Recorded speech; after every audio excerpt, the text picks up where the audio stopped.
ورحمة الله وبركاته. بسم الله الرحمن الرحيم. الحمد لله والصلاة والسلام على رسول الله. أما بعد، فقد قال الله تعالى في القرآن المجيد والفرقان الحميد: أعوذ بالله من الشيطان الرجيم. بسم الله الرحمن الرحيم. سبحان الذي أسرى بعبده ليلا من المسجد الحرام إلى المسجد الأقصى الذي باركنا حوله لنريه من آياتنا إنه هو السميع البصير. صدق الله العظيم. میرے محترم بزرگوں اور دوستوں، سورہ بنی اسرائیل کی جو آیت کریمہ میں نے ابھی آپ حضرات کے سامنے تلاوت کی ہے، اس کا ترجمہ یہ ہے کہ پاک ہے وہ ذات جو اپنے بندہ محمد صلی اللہ علیہ وسلم کو راتوں رات مسجد حرام سے مسجد اقصی لے گئی، جس کو ہماری برکت نے گھیر رکھا تھا تاکہ اس کو اپنی قدرت کی نشانیاں دکھائے۔ بے شک وہی سننے والا اور وہی دیکھنے والا ہے۔ میرے دوستو، اس آیت کریمہ میں حضور کے معراج کا ذکر ہے۔ واقعہ معراج اس وقت پیش آیا جب حضور صلی اللہ علیہ وسلم طائف کے سفر سے ناکام و مایوس واپس آ گئے تھے۔ طائف والوں نے آپ کے ساتھ جو سلوک کیا تھا، آپ کو اس کا بہت صدمہ تھا۔ واقعہ معراج انہیں صدموں اور زخموں کو منتقل کرنے کی ایک تدبیر تھی۔ گویا اللہ تعالیٰ نے رسول اللہ صلی اللہ علیہ وسلم کو معراج کی رات اپنے پاس بلا کر یہ بتایا ہے کہ کفر و شرک میں بھٹکنے والے یہ بدبخت انسان کا آپ کے مرتبہ کو پہچانے یا نہ پہچانے، آپ کی اطاعت کرے یا نہ کرے، ہمارے نزدیک آپ کا مقام بہت بلند ہے۔ یہی وجہ ہے کہ ایک عجیب و غریب اور حیرتناک طریقے سے راتوں رات مسجد حرام سے مسجد اقصی لے جایا گیا، پھر وہاں سے ساتوں آسمانوں کی سیر کرائی گئی، جنت اور دوزخ کو دکھایا گیا اور بہت سے عجائبات قدرت کا مشاہدہ کرایا گیا۔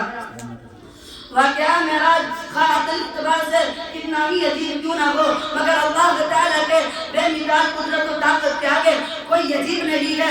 جب دنیا بھر کے تیز رفتار ہوائی جہاز اور راکٹ انسان نے ایجاد کر رکھے ہیں، تو انسانوں کے خالق کے لیے کون سی تعجب کی بات ہے وہ اپنے بندہ محمد صلی اللہ علیہ وسلم کو ایک شب میں اتنی لمبی مسافت طے کرا دے۔ زمین و سورج 24 گھنٹے میں کتنی مسافت طے کر لیتے ہیں۔ روشنی کی شعاع ایک منٹ میں کہاں سے کہاں پہنچتی ہے۔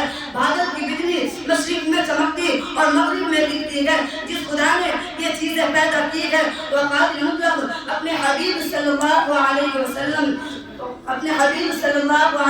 کے براق کو برق رفتار کیوں نہیں بنا سکتا، اور رات ملکوت السماوات والارض کی سیر کرا کے واپس کیوں نہیں لا سکتا۔ میرے دوستو، تقریباً 30 صحابہ کرام رضی اللہ عنہ نے واقعہ معراج کی روایت بیان کی ہے۔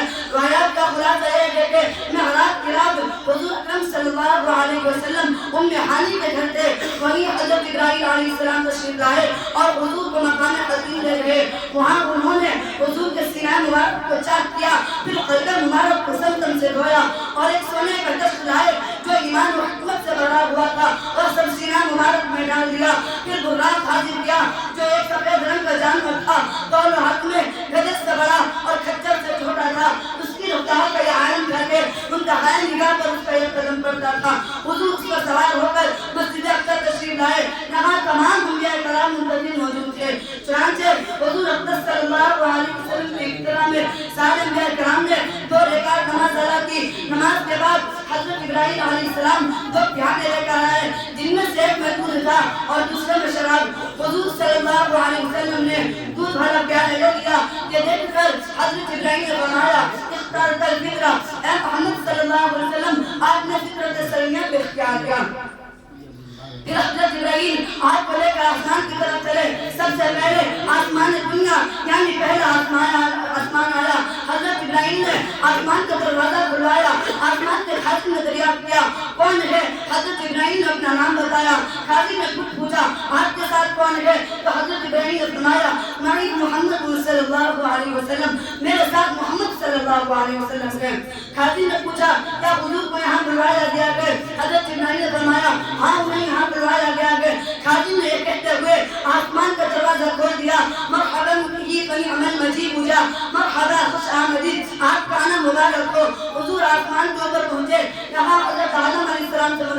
ہوئی، وہاں سے آگے بڑھے، دوسرے آسمان پر پہنچے، پھر تیسرے، پھر چوتھے، پھر پانچویں، پھر چھٹے اور آخری میں ساتویں آسمان پر پہنچے۔ ہر آسمان پر اسی طرح کے سوالات و جوابات ہوتے رہے جو پہلے آسمان پر ہوئے تھے، اور ہر آسمان پر کسی نہ کسی نبی سے ملاقات ہوتی رہی۔ حضرت موسیٰ علیہ السلام، حضرت عیسیٰ علیہ السلام، حضرت ابراہیم علیہ السلام، حضرت یحییٰ علیہ السلام، حضرت ادریس علیہ السلام، حضرت ہارون علیہ السلام، غرض کے بہت سے انبیاء کرام علیہ السلام سے ملاقات ہوئی۔ سرکشوں مغرور کے سر کو جھکا سکتا ہوں رے، سرکشوں مغرور کے سر کو جھکا سکتا ہوں میں، ظلم و استبداد کی بنیاد ڈھا سکتا ہوں میں، نور ایمان سے مٹا سکتا ہوں تاریکی گھر، دوزخ نمرود کو جنت بنا سکتا ہوں میں، کیا جلائے گی بھلا میرا نشے من بچ لیا، خرمن بجلی کے بھی بجلی گرا سکتا ہوں میں۔ وآخر دعوانا الحمدللہ رب العالمین۔ محمد ریحان اپنی تقریر پیش کریں اور محمد عادل کلا تیار۔